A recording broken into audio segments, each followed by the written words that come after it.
Assalamualaikum warahmatullahi wabarakatuh. Kita lanjutkan kembali kuliah Engineering Proses Metalurgi 1, masih mengenai modul 2, yaitu nikel. Pada segmen sebelumnya, kita sudah melihat proses yang terjadi di rotary dryer. Sekarang, kita akan melihat proses yang terjadi di rotary kiln. Fungsi dari rotary kiln. Yang pertama adalah menghilangkan sisa air permukaan atau free water dalam biji yang sudah dikeringkan di rotary dryer dari 20% menjadi 0%. Yang kedua, menghilangkan air kristal untuk mencegah ledakan saat peleburan di tanur listrik. Yang ketiga, mereduksi sekitar 20-25% oksida nikel menjadi nikel logam, mereduksi Fe2O3 menjadi FeO, dan mereduksi 5% dari FeO menjadi Fe logam. Yang kelima, menambahkan cukup batu bara dalam rotary kiln untuk mereduksi oksida besi dan oksida nikel lebih lanjut di dalam tanur listrik. Yang keenam, menghasilkan kalsin pada temperatur sekitar 750-900 derajat Celcius untuk mengurangi pemakaian energi listrik di tanur listrik. Reaksi kimia yang terjadi di rotary kiln. Reaksi kimia yang terjadi di rotary kiln dapat dilihat pada diagram Elingham berikut ini. Di atas kita lihat garis keseimbangan dari Fe2O3 menjadi Fe3O4, kemudian dari NiO menjadi Ni, dari Fe3O4 menjadi FeO, dan yang terakhir dari FeO menjadi Fe. Dari diagram ini terlihat bahwa reaksi dari Fe2O3 menjadi Fe3O4 sangat mudah dilakukan. Kemudian reaksi berikutnya adalah reaksi dari NiO menjadi Ni, kemudian dari Fe3O4 menjadi FeO, yang terakhir adalah dari FeO menjadi Fe. Diagram atau garis keseimbangan pada diagram Elingham ini juga persis sama dengan data yang diperlihatkan pada diagram Bauer-Glessner. Hanya arah saja terbalik. Di sini terlihat bahwa Fe2O3 itu tidak begitu stabil dibandingkan dengan Fe3O4, dibandingkan dengan NiO, dan juga dibandingkan dengan FeO. Untuk mereduksi dari FeO menjadi Fe lebih sulit dibandingkan dengan reduksi dari NiO menjadi Ni. Kita bisa melihat di sini untuk mereduksi NiO menjadi Ni lebih mudah karena butuh Cu dan H2 sedikit saja, ini akan tereduksi. Kemudian sama untuk Fe2O3 menjadi Fe3O4 juga dapat direduksi dengan mudah. Tetapi untuk Fe3O4 menjadi FeO sedikit lebih sulit, dan yang paling sulit adalah dari FeO menjadi Fe. Karena kadar nikel yang biasanya rendah dibandingkan dengan kadar besi, pada saat orang mereduksi NiO menjadi Ni, tentu saja ada FeO menjadi Fe yang juga ikut reduksi. Ini hasil penelitian kami di laboratorium dari satu mahasiswa S1 di tahun 2016, Erfat Garaudi. Kita lihat di sini hasil penelitian fasa-fasa yang terbentuk pada saat biji nikel sapolit dipanaskan. Dengan komposisi kimia biji nikel diberikan pada tabel di sebelah di sini. Anda lihat pada temperatur kamar yang paling bawah, tentu saja di dalam biji nikel itu stabil sebagai fasa Lizardite atau antigorik. Di sini kita lihat bahwa terdapat air kristal dalam bentuk OH 4 kali yang diikat oleh mineral Lizardite yang terdiri dari Mg, Fe, Ni, Si2O5. Kemudian di atasnya juga antigorik. Pada temperatur 300 derajat Celcius, fasa yang terbentuk masih sama. Kemudian di sini terjadi pembentukan dari SiO2, artinya yang reaksinya di bawah ini terurai, mulai SiO2 terbentuk, kemudian pada temperatur 600 derajat Celcius juga sama. Antara temperatur 600 sampai 750 derajat Celcius, di sini terlihat bahwa terbentuk olefin, di mana antigorid maupun lizardit terdisosiasi menjadi olefin ditambah dengan air. Jadi di sini disebut dengan reaksi kalsinasi, di mana air kristal itu akan lepas menjadi H2O yang bebas, yang terlepas dari mineral antigorid, kemudian membentuk mineral baru adalah mineral olefin.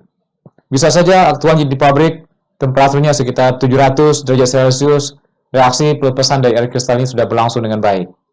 Karena adanya pelepasan air kristal ini, maka produk dari rotary kiln ini sering disebut dengan kalsin. Karena terjadi proses kalsinasi yang tidak lain adalah reaksi dari antigorid ini menjadi olefin. Pada temperatur di atasnya tidak ada perubahan fasa yang signifikan. Tentu saja pada temperatur lebih tinggi, fasa-fasa lizardit itu akan hilang, akan membentuk semuanya menjadi fasa olefin. Kemudian yang berikutnya, kalau ditambahkan karbon, yang sebelumnya tanpa penambahan karbon, hanya melihat biji nikel laterite, kalau misalkan dipanaskan, apa yang terjadi? Yang berikutnya, jika ditambahkan batu bara, yang merupakan sumber dari reduktor, kita lihat sebenarnya sama saja di temperatur kamar, temperatur 300 sampai 600 derajat Celcius, itu mirip dengan yang sebelumnya, tetapi pada temperatur 750 derajat Celcius di sini sama juga ya, terbentuk olefin, di mana antigorid maupun lizardit ini hilang, fasanya atau mineralnya mulai hilang, membentuk olefin, dan air kristalnya juga keluar di temperatur antara 600 sampai 750 derajat Celcius. Di atas temperatur 750 derajat Celcius sampai 1000 derajat Celcius terjadi reaksi pembentukan dari ferronikel. Ya, tepatnya mungkin di sekitar 800 atau 850 derajat Celcius, reaksi pembentukan dari ferronikel terjadi. Kemudian pada temperatur yang lebih tinggi lagi, di sini terbentuk fosforate, terbentuk Mg2SiO4, di mana olefin ini terpecah ya menjadi fosforate dan juga menjadi silika. Jadi ada silika yang akan lepas, kemudian terbentuk ferronikel. Jadi yang ini adalah hasil penelitian yang dilakukan oleh Ervat Garaudi tahun 2016, kemudian di tahun 2015 kami di laboratorium juga melihat bagaimana evolusi dari partikel ferronikel yang terbentuk. Biji nikel laterite ini ditambah dengan batu bara, kemudian dibuat menjadi briket, kemudian dilakukan atau proses reduksi pada temperatur dari 1000 derajat Celcius sampai 1400 derajat Celcius, kemudian dilihat di bawah mikroskop berapa besar ukuran dari ferronikel yang terbentuk. Kemudian dialurkan dalam bentuk kurva hubungan antara temperatur dengan ukuran dari partikel. Kita lihat di sini, kalau misalkan temperatur 1000 derajat Celcius, apakah ferronikel sudah terbentuk? Sudah. Temperatur 800 juga sebenarnya sudah, tetapi ukurannya sangat kecil, dan ukuran ini akan menjadi ukuran lebih besar pada temperatur lebih tinggi. Kenapa ini perlu dilakukan penelitian? Karena banyak orang melakukan percobaan sebelumnya, dan juga ada orang yang sudah membangun pabrik dengan memasang satu kiln, baik dalam bentuk rotary kiln maupun dalam bentuk tunnel kiln, yang tujuannya adalah untuk mereduksi biji nikel laterite ini dengan menggunakan karbon atau batu bara pada temperatur yang lebih rendah. Bisa dilakukan? Ya, tentu saja bisa, tetapi permasalahannya pada temperatur rendah, partikel ferronikel yang terbentuk sangat-sangat kecil, sehingga kalau misalnya akan dipisahkan dengan menggunakan magnetic separator, biasanya kurang efisien atau sulit untuk mengambil partikel yang kecil ini.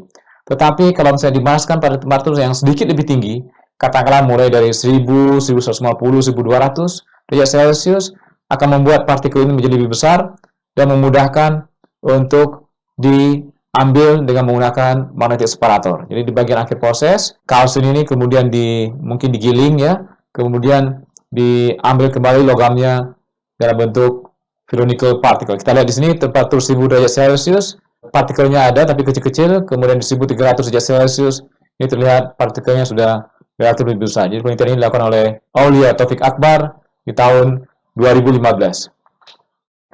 Kemudian kalau misalnya kita melihat biji nikel limonit, kalau misalnya dipanaskan seperti apa?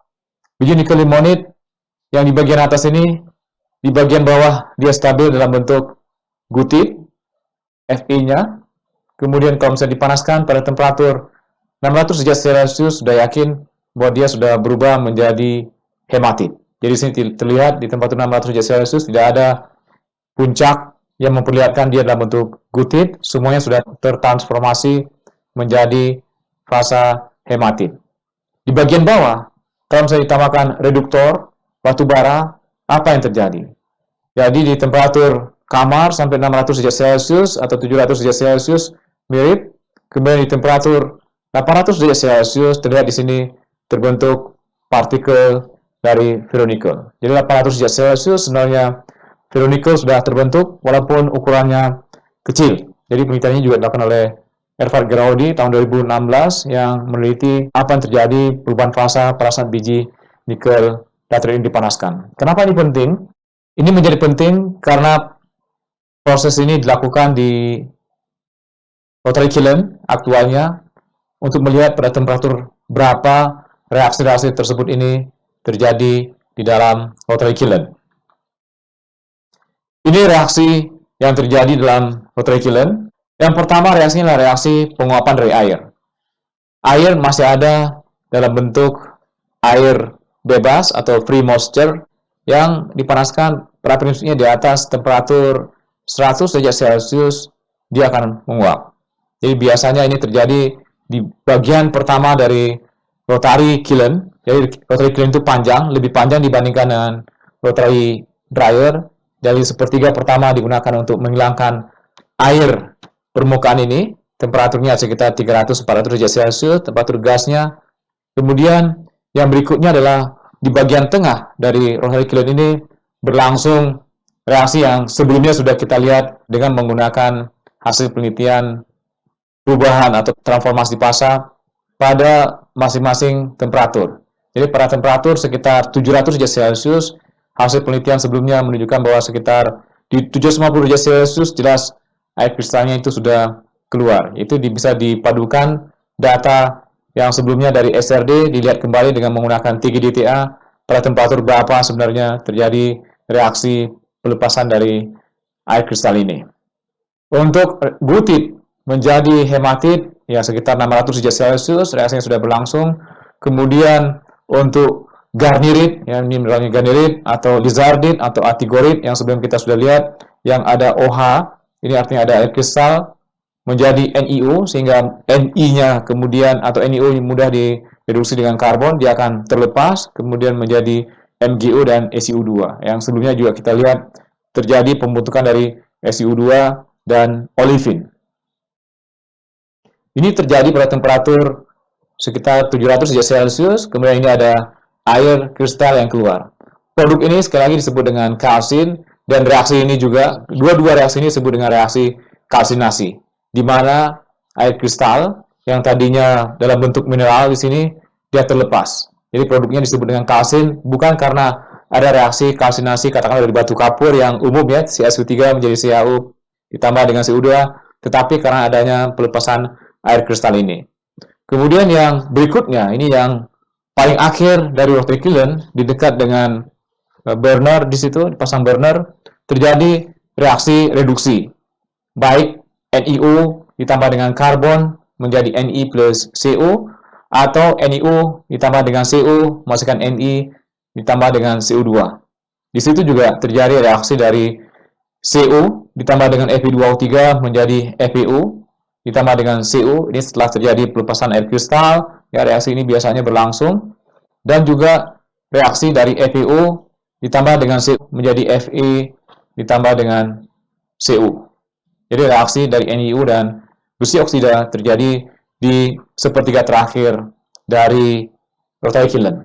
Di daerah burner juga dipertahankan kondisinya reduktif, jadi sengaja diset bahwa pembakaran baik batu bara maupun minyak yang digunakan sebagai bahan bakar di situ diusahakan tidak melebihi dari stoichiometric.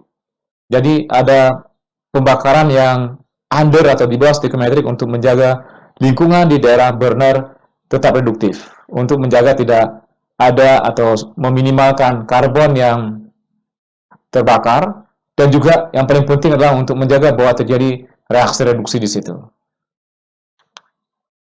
Ini yang tadi sudah dijelaskan, dari rotary kiln ini yang panjangnya bisa 100 meter, bisa 90 meter, bisa 135 meter, tergantung diameter dan juga kapasitas yang digunakan untuk menghasilkan kalsin. Kita lihat sepertiga yang pertama, jadi ini input dari biji nikel laterite yang sudah dikeringkan terlebih dahulu di rotary dryer, kemudian dengan batu bara dicampur, jadi ada masing-masing ditimbang dengan menggunakan load cell.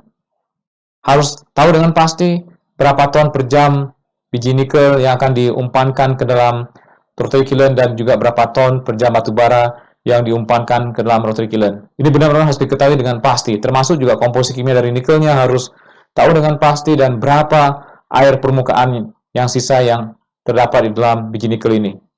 Karena kalau misalnya kelebihan batu bara, tentu saja proses reduksi akan berlangsung lebih banyak di situ, banyak FeU yang direduksi. Kalau misalkan batu baranya kurang, tentu saja jumlah FeU yang direduksi juga kurang, recovery dari Ni juga tidak begitu baik, jadi akan turun recovery dari nikelnya. Ini penting sekali pada saat operasi dalam rotary kiln. Kita tahu apa yang diumpankan ke dalam kiln, kita tahu komposisi kimia dari batu bara, kita tahu komposisi kimia persis untuk biji nikelnya. Kemudian terjadi reaksi yang pertama adalah penghilangan air permukaan. Jadi ini sepertiga yang pertama dari rotary kiln ini mirip dengan rotary dryer, tetapi dengan tugas yang lebih berat. Kenapa tugasnya menjadi berat?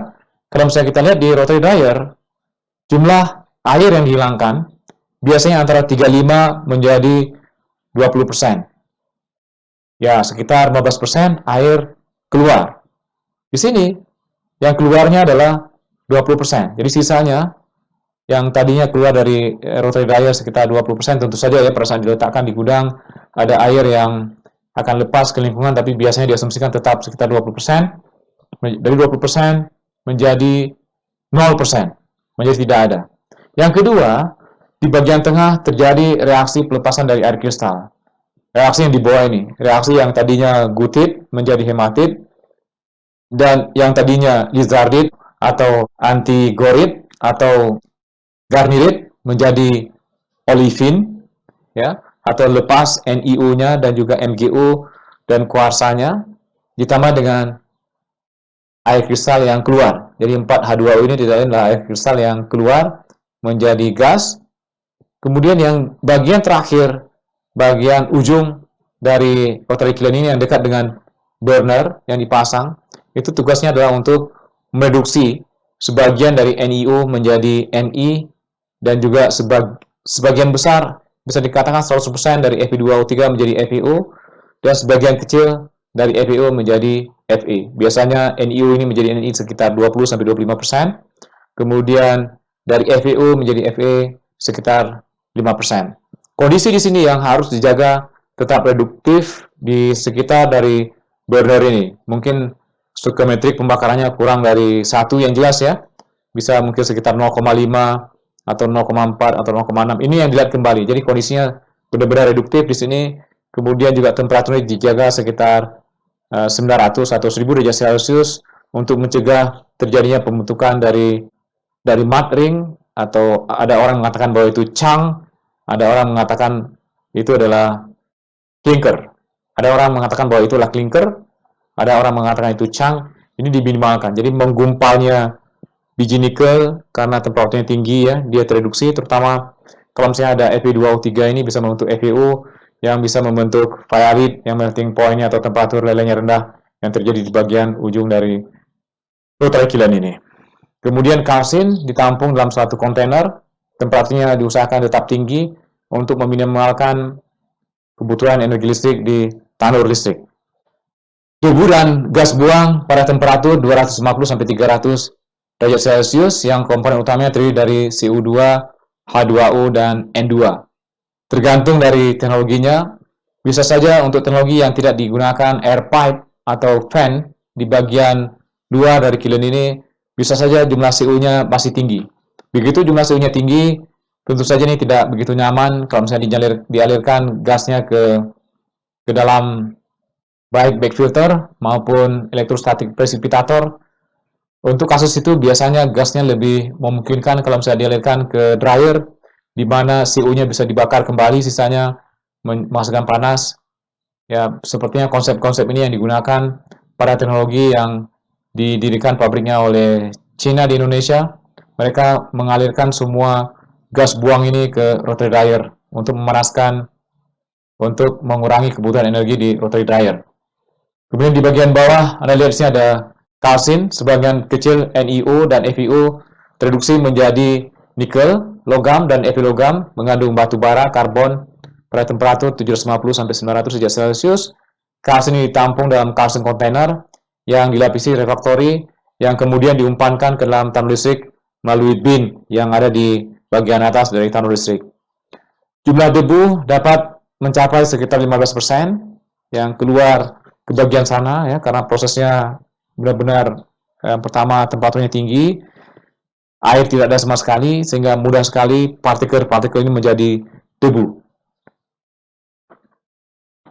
Debu ini kemudian diaglomerasi dan diumpankan kembali ke dalam rotary kiln. Ada yang seperti itu, tetapi ada juga yang debu ini di beberapa pabrik panas dari gas buang rotary kiln dimanfaatkan bersama debunya ya, dikirim ke rotary dryer. Kemudian dicampur dengan biji basah, setelah itu masuk lagi ke rotary kiln. Kita tidak tahu persis apakah debunya tetap sirkulasi di tisu saja atau dia akan keluar menjadi produk. Ini tipikal komposisi kimia dari kalsin. Jadi kalsin mengandung sekitar 2% batu bara, tergantung tentu saja apakah dia lebih reduktif atau tidak. Untuk NPI bisa saja ini lebih tinggi. Untuk yang nikel mate yang kadar besinya rendah di dalam furnace, yang di dalam matenya bisa saja ini lebih rendah lagi. Kemudian nikel antara 1,5 sampai 3% dengan 25% sebagai logam, 75% sebagai oksida, kobalt 0,04 sampai 0,08%, 20% sebagai logam, 80% sebagai oksida, Fe 15%, 5% sebagai logam, dan 95% sebagai oksida FeO. Jadi kalau misalnya dilihat ini normal untuk masukkan ferronikel dengan kadar nikel mungkin antara 20 sampai 30% ya, dengan kadar Fe-nya 15% di sini. Kemudian SiO2 40%, MgO 25%, sisanya ada L2O3, ada Cr2O3, kadang-kadang ada CaO, ada sulfur kecil yang berasal dari batu bara dan juga dari biji tapi kecil sekali. Kemudian ada fosfor juga kecil sekali. Ini tipikal dimensi dari rotary kiln, berapa panjangnya. Anda lihat di sini yang paling panjang ada yang sampai 135 meter dengan diameternya mendekati atau lebih dari 6 meter di sini. Rata-rata sih antara 4 sampai 5 meter itu yang umum, dengan panjang sekali lagi bervariasi dari 70 meter sampai 135 meter. Dan kapasitasnya yang di sini diberikan di dalam kotak. Di sini misalkan ini harganya 75 ton dry ore per jam. Ini yang diumpankan. Jadi yang kering tanpa mempertimbangkan ada air. Jadi di sini kalau misalnya dikatakan 75 TDU per jam dengan kadar air 20%, artinya ini harus dibagi 0,8. Itu aktual yang diumpankan biji nikelnya ke dalam rotary kiln.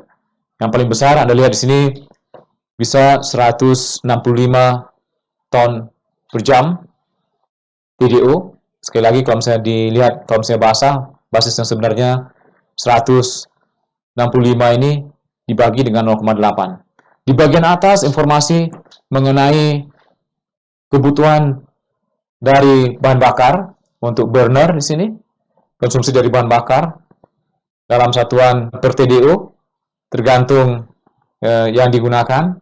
Misalkan gas alam biasanya normal meter kubik per TDO, kemudian sesama gas alam, minyak ini biasanya liter per TDO, kemudian batu bara dalam satuan umumnya adalah kilogram per TDO.